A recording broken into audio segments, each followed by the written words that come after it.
नमस्कार दोस्तों, ये जो आप अपनी स्क्रीन पर देख रहे हैं, ये कोई साइंस फिक्शन फिल्म का सीन नहीं है। ये हकीकत है। बीजिंग की सड़कों पर एक मशीन ने वो कर दिखाया जो इंसान सदियों से नहीं कर पाया। 21 किलोमीटर सिर्फ 50 मिनट इंसानी विश्व रिकॉर्ड को मिट्टी में मिला दिया। लेकिन क्या आपने सोचा है कि जो पैर आज मैराथन की सड़कों पर दौड़ रहे हैं, कल अगर वो बंदूकें लेकर हमारी सीमाओं पर खड़े हो गए, क्या होगा?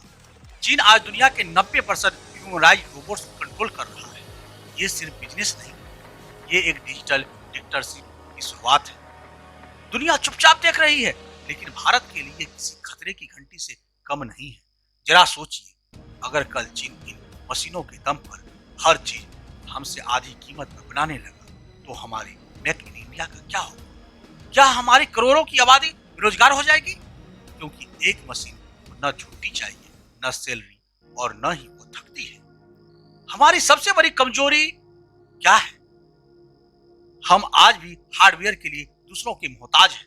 हम सॉफ्टवेयर के राजा हो सकते हैं, लेकिन जब बात इन लोगों के इंसानों की आती है, तो हम मीलों पीछे हैं। चीन ये रेस जीत चुका है और हम अभी जूतों की फीते बांध रहे हैं। दोस्तों, इंसान थक जाता है, उसे ब्रेक चाहिए, नींद चाहिए और कभी-कभी उसका मूड खराब हो जाता है। लेकिन एक रोबोट 24 घंटे बिना थके काम कर सकता है। उसे न तो छुट्टी चाहिए, न ही यह बोरियत महसूस करता है। फैक्ट्रियों में जहां एक ही काम बार बार करना पड़ता है, वहां इनकी सटीकता 100% रहती है।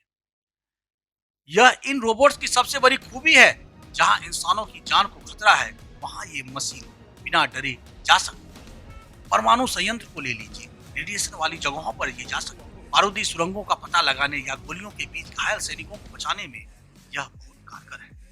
गहरी खदानों और सीवर में जहां जहरीली गैसें और ढहाने का खतरा रहता है, इन रोबोट्स में लिक्विड कूलिंग का इस्तेमाल होता है। इसका मतलब है कि भारी काम या तेज दौड़ते समय इनके पुर्जे गर्म होकर खराब नहीं होते। यह इन्हें अत्यधिक गर्मी और भीषण ठंड में भी काम करने लायक बनाता है। ये रोबोट सिर्फ प्रोग्राम नहीं होते, बल्कि सीखते हैं। ये अपनी सेंसर के जरिए रास्तों की बाधाओं को पहचानते हैं। अगर ये एक बार गिर जाए, तो उसकी एआई सिस्टम अगली बार उसे गलती न दोहराने के लिए खुद को ट्रेन कर लेते हैं। क्या आप ऐसा कर पाते हैं? अपनी राय कमेंट्स बॉक्स में लिखिए। इसके हाइड्रोलिक और इलेक्ट्रिक मोटर्स इन्हें अपनी बॉडी वेट से कई गुना ज्यादा वजन उठाने की शक्ति देता है, जैसे एक चींटी। क्या हमारे पास ऐसी तकनीक है जो लद्दाख की कड़ाके की ठंड में या राजस्थान की तपती गर्मी में चीन के इस मैकेनिकल सोल्जर्स का सामना कर सके? दोस्तों, खतरा सिर्फ नौकरियों का नहीं है, ये तकनीक डबल यूज है जो रोबोट आज दौड़ रहे हैं।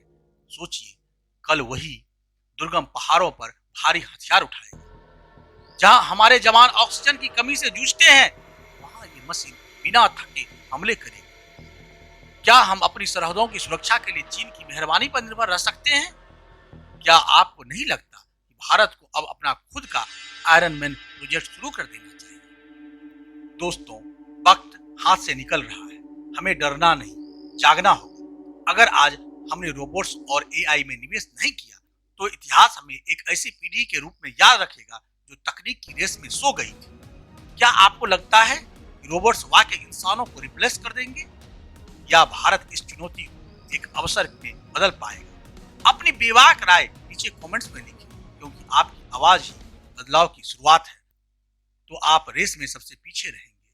आप इतिहास में याद रखे जाएंगे, एक दुर्बल प्राणी के रूप में। जरा सोचिए, एक ऐसा सैनिक या मजदूर जो कभी सोता नहीं, जिसे भूख नहीं लगती, जो आग की लपटों के बीच बिना झिझके घुस सकता है। यह खूबी है या इंसान वजूद के लिए सबसे बड़ा खतरा? जवाब दीजिए।